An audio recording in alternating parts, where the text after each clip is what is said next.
శుక్లాంబరధరం విష్ణుం సశివన్నం చతుర్భుజం ప్రసన్నవదనం ధ్యాయేత్ సర్వవిఘ్నోపశాంతయే అగజాన పద్మార్కం గజాన మహార్నిశం అనేకదంతం భక్తానాం ఏకదంతం ఉపాస్మహే. మా ఆది ఆస్ట్రాలజీని చూస్తున్నటువంటి మీ అందరికీ నా హృదయపూర్వక నమస్కారాలు. ఇప్పుడు మనం అక్టోబర్ నెల 1వ తారీఖు నుంచి 31వ తారీఖు వరకు కూడా 12 రాసుల వాళ్ళకి ఎలా ఉండబోతోందో ఇప్పుడు మనం తెలుసుకుందాం. అంతే కదండి, మేము నా ఆది ఆస్ట్రాలజీలో మీకు జాతకాలు చూపించుకోవాలనుకుంటే మీరు ఈ కింద స్క్రోల్ అవుతున్న నెంబర్కి కానీ లేకపోతే 7075389589 నా పేరు వాడ్రేవు ఆదినారాయణరావు. నేనే స్వయంగా మీకు ఫోన్ లిఫ్ట్ చేసి మీతో మాట్లాడతాను. మీకు సంబంధించినటువంటి ఏమైనా సమస్యలు ఉంటే మీ జాతకాల్లో పరిశీలించి మరీ చెప్తాను.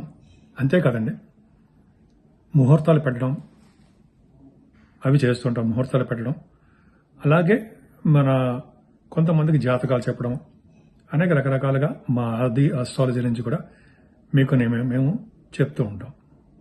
మీరు ఒకవేళ చెప్పించుకోదలుచుకుంటే మా ఆది ఆస్ట్రాలజీని కింద స్క్రోల్ అవుతున్న నంబర్కి మీరు ఫోన్ చేస్తే తప్పకుండా నేను పరిష్కార మార్గాలు చెప్తాను. ఇప్పుడు మనం అక్టోబర్ నెలలో అంటే 1వ తారీఖు నుంచి 31వ తారీఖు వరకు కూడా 12 రాసుల వాళ్ళకి ఎలా ఉండబోతుందో తెలుసుకుందాం. మీనరాశి అక్టోబర్ నెలలో మీనరాశి వాళ్ళకి ఎలా ఉండబోతుందో తెలుసుకుందాం.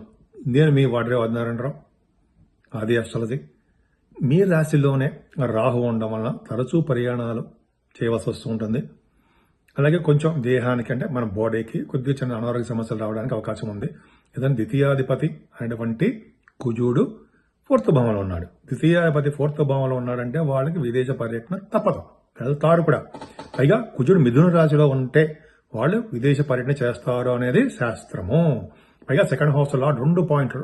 సెకండ్ హౌస్ లార్డ్ 4th భావంలో ఉండము, అది మిథున రాశి అవడం, ఖచ్చితంగా విదేశాలు వెళ్ళడానికి, డబ్బులు బాగా సంపాదించడానికి అవకాశాలు ఎక్కువ ఉంటాయండి మీకు. ల్యాండ్స్ లేదా 4th భావం కూడా అలా చెప్పుకోవచ్చు. ల్యాండ్స్ కొనుక్కోవడము, లేకపోతే వాహనాలు, గృహాలు కొనుక్కోవడానికి అవకాశం ఉంది. 3వ భావంలో గురుడు వక్రగతిలో ఉన్నాడండి. 10వ తారీఖు నుంచి ఉంటాడు, అక్టోబర్ 10 నుంచి. వక్రగతిలో ఉన్నది మాత్రాన ఏం ప్రాబ్లమ్స్ ఏం కాదు, తమ్ముళ్ళకి బాగుంటుంది. ఇందాక చెప్పినట్టుగానే కొంత చిన్న హెల్త్ ప్రాబ్లమ్స్ రావడానికి అవకాశం కొంతమందికి ఉంటుంది. అంతే. ఏదైనా 3rd భావంలో కూడా కొత్త ఆలోచనలు ఇస్తాడు. ఆలోచనలు ఇచ్చి దాన్ని కార్యరూపణ దాల్చడము, మంచి మంచి ఆలోచనలు రావడము, అది అద్భుతమైన ప్రతిభగా చెప్పచ్చు. మీ తమ్ముళ్ళకి చాలా బాగుంటుంది, సక్సెస్ అవుతారు. మీ తమ్ముడికి ఏదైనా ప్రాబ్లమ్స్ ఉందనుకోండి, మీ ద్వారా వాళ్ళు విజయం సాధిస్తారు. తమ్ముళ్ళుగా చెల్లెలు కూడా అద్భుతంగా మీ సలహాలు బాగా వాడికి అవసరం అవుతాయి కూడా. అలాగే 3rd భావం బాగుందంటే ప్రయాణాలు, దగ్గర బంధు ప్రయాణాలు కూడా చేస్తారు మీరు. 4th భావంలో కుజుడు ఉన్నాడు. 4th భావంలో కుజుడు ఉన్నాడంటే ఖచ్చితంగా మీకు వాహనాలు కొనుక్కోవడం, ఇంకా చెప్పినట్టు వాహనాలు, సంగీతం అంటే ఇష్టపడము, సంగీతంలో సాధన చేయడము. అలాగే కొంతమందికి ఏమవుతుందంటే ద్వితీయ భావాధిపతి కూడా బాగుండడం వల్ల గాయకులు కూడా విదేశ పర్యటన ఉండడానికి అవకాశం ఉందండి. కొంతమందికి ఉంది ఖచ్చితంగా. ఎందుకంటే సెకండ్ హౌస్ లార్డ్, సెకండ్ హౌసే సంగీతం కానీ, డబ్బింగ్ కానీ, లేకపోతే యాంకరింగ్ అని అంటాం కదా, ద్వితీయ భావం. అలాగే చదువు, ఇవన్నీ వాటి రీత్యా మీరు విదేశాలు వెళ్ళడానికి ఎక్కువ అవకాశాలు ఉన్నాయన్నది సందేహం. కావుతుందంటే 5వ స్థానంలో కుజుడు నీచ స్థితిలో అక్టోబర్ నుంచి వస్తున్నాడు. భయపడాల్సిన అవసరం లేదండి, 5వ బాగుంటాడు. కాబట్టి ఏమవుతుందంటే కొద్దిగా పిల్లల విషయంలో కొద్దిగా జాగ్రత్త వహించవలసి వస్తుంది మీకు. అలాగే ల్యాండ్స్ విషయంలో కొద్దిగా ప్రాబ్లమ్స్ వస్తాయండి మీకు. లేకపోతే మీ బ్రదర్స్ విషయంలో కొద్దిగా చిన్న బ్రదర్స్ కాదు కానీ కుజుడు ఎప్పుడు కూడా చిన్న ప్రాబ్లమ్స్ ల్యాండ్స్లోనే ఎక్కువ ఇస్తూ ఉంటాడు. నీటి వలన కొద్దిగా ఇబ్బంది కలిగించడానికి అవకాశాలు ఉంటాయి. మీరు స్టాక్ మార్కెట్లో కానీ, స్పెక్యులేషన్ కానీ ఆచితూచి ఆడండి, లాసులు రావడానికి అవకాశం ఉందండి. కుజుడు నీచ స్థితిలో ఉన్నప్పుడు 5వ స్థానంలో కొద్దిగా అంత మంచిది మాత్రం కాదు. ఇక్కడ మేము 7వ స్థానంలో రవి బుధ కేతువులు ఉన్నారు. గురుదృష్టి ఉంది, చాలా చాలా బాగుంది. రవి బుధుడే అద్భుతంగా మంచి యోగాన్ని ఇస్తారు. మంచి భార్య కానీ, మంచి భర్త కానీ ఉండేది చేస్తారు. భార్య భర్త విషయంలో అనురాగం కలిగేది చేస్తాడు. ఒక్క రవి మాత్రం సప్తమంలో ఉండకూడదు కానీ రవి బుధుడు ఉండొచ్చు, కేతువు కూడా ఉండొచ్చు, కేతువుతో గురి యొక్క దృష్టి ఉండొచ్చు. పైగా మీకు బుధుడు కేంద్రాధిపత్య పాపి కదా, అవునా, వచ్చే స్థితిలో ఉన్నాడు. కానీ రవితో కలిసి ఉన్నాడని మాత్రం మర్చిపోకూడదు.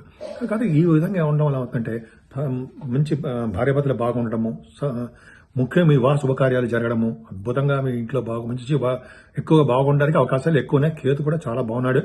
అలాగే 8వ స్థానంలో రవితో కలిసిన బుధుడితో కలిసిన శుక్రుడు. ఇక చెప్పాలి 6వ ఇంటి వాడు 8వ ఇంట్లో ఉన్నాడు. అలాగే 8వ ఇంటి వాడు శుక్రుడు 8వ ఇంట్లో ఉన్నాడు అంటే రవి శుక్రుడు కాంబినేషన్ వల్ల 8వ స్థితిలో ఉన్నారంటే అఖండమైన రాజయోగం అని చెప్పచ్చు. అంటే తలంతలంకి వచ్చే ధనయోగము, దాన గుణం కలిగి ఉండడము, మీకు గవర్నమెంట్ ద్వారా డబ్బులు రావడము, అలాగే మీకు దీర్ఘాయుర్దాయం కలిగి ఉండడము, అంటే ఎక్కువ కాలం మంచి ఆరోగ్యవంతులుగా ఉండడానికి అవకాశాలు ఎక్కువ ఉండడము, విదేశాల నుంచి స్టాంపింగ్ కానీ ధనయోగం కానీ బాగుండడము. అష్టమాధిపతి మంచివాడు కాదు కదా, కానీ అష్టమ స్థానాధిపతి అష్టమంలో ఉన్నాడు, రవి దగ్గర ఉన్నాడు. ఖచ్చితంగా ఈ నెల మొత్తం కూడా మీకు యోగవంతంగా ఉందండి, ఖచ్చితంగా చెప్పచ్చు. అష్టమ భావం పర్ఫెక్ట్ గా బాగుంది, అద్భుతం. సప్తమ భావం బాగుంది, అష్టమ భావం బాగుంది, ఇంకేం కావాలండి మీకు? అద్భుతంగా ఉంది. సరే, ఇంకా చెప్పాలంటే భాగ్యస్థానం, భాగ్యస్థానంలో శుక్రుడు ఉన్నాడు. శుక్రుడు మంచివాడా కాదండి, కానీ గురుదృష్టి ఉంది. అంటే భాగ్యస్థానంలో శుక్రుడు ఉండి గురుదృష్టి ఉండడం వలన ఏమవుతుందంటే భాగ్యం వృద్ధి అవుతూ ఉంటుంది. అంటే మీరు ప్రయాణాలు చేస్తారు. సాఫ్ట్వేర్ రంగ ఉద్యోగస్తులకి, సాఫ్ట్వేర్ బిజినెస్లకు కానీ, ఎలక్ట్రిసిటీ, ఎలక్ట్రానిక్స్, కంప్యూటర్ హార్డ్వేర్స్ అంటారు సార్, కంప్యూటర్స్ అంటే కుజ కారకత్వాలు ఉన్నటువంటి బిజినెస్లు బాగా డెవలప్ అవుతాయండి. అలాగే మీరు సుబ్రహ్మణ్య స్వామి క్షేత్ర దర్శనాలు చేసుకోవడానికి అవకాశాలు ఎక్కువ ఉంటాయి. అలాగే తీర్థయాత్ర చేయడానికి, ఫారిన్ కంట్రీస్ వెళ్ళడానికి, చదువుల్లో మేటి అని అనిపించుకోవడానికి, ఎంఎస్ కోసం వెళ్ళడానికి, అలాగే మీరు అక్కడ అంటే విదేశాల్లో ఉండడానికి H1B వీసా. నేను కూడా అమెరికాలో ఉన్నాను, అవకాశాలు అమెరికా నుంచి షూట్ చేస్తున్నాను మా ఇంట్లోంచే. సో ఇవన్నీ అవకాశాలు ఉన్నాయండి, అద్భుతంగా మీకు అవకాశాలు ఎక్కువ ఉన్నాయి. భాగ్యస్థానంలో శుక్రుడు ఉండడం వలన తీర్థయాత్రలు చేయడము, అలాగే సినిమా రంగంలో, కళారంగంలో అద్భుతంగా రాణించడానికి అవకాశం ఉంది. శుక్రుడు మంచి ఇస్తాడండి.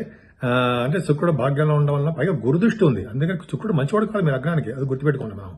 సరే, ఏదేమైనా భాగ్యస్థానము పర్ఫెక్ట్ గా చాలా మంది మీ వ్యాపార అభివృద్ధి కలుగుతుంది. వస్త్ర వ్యాపారికి, గోల్డ్ బిజినెస్ వాళ్ళకి, ఫుడ్ బిజినెస్ వాళ్ళకి, మీ ఏ చిన్న వ్యాపారం చేసినా ఆ వ్యాపారంలో వృద్ధి కలగడానికి అవకాశం ఉంది.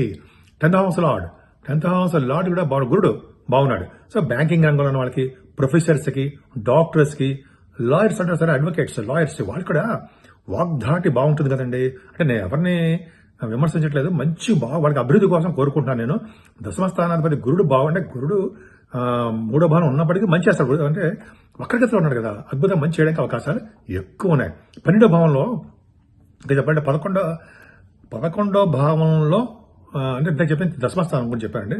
11వ భావానికి గురు దృష్టి ఉంది.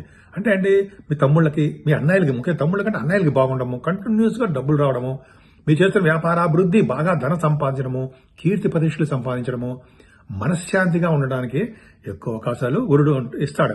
సన్మానాలు మీకు బాగా జరుగుతాయండి, సన్మానాలు అద్భుతంగా జరగడము, విదేశాల్లో వెళ్ళడము, ఇంకా చాలా బాగుంది. కానీ వ్యయస్థానంలో శని ఉండడం మాత్రం మర్చిపోకూడదండి, అది ఏలినచ్చని ప్రభావం ఉంది.